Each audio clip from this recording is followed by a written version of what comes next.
next one is Lodge Road. this one, it's used.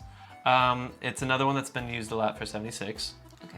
It's 4 bars longer than Downfall. I like it. That's nice. It's cute. Yeah.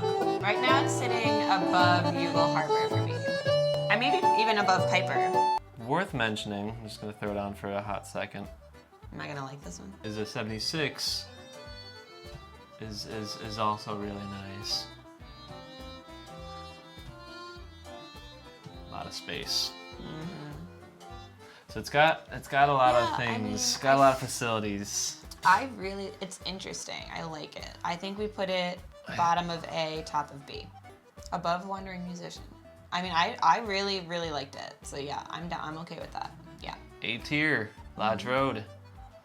It was sitting in B tier until we got to the set, and then I was like, okay, I really like it. And then we did 76, and I was like, okay, I really like it. It falls into this weird space because an 8/8/20 for at like a regular hornpipe tempo, it's kind of long, but like, is it long enough? I don't know. Right. And then you're like, okay, let's 76 it.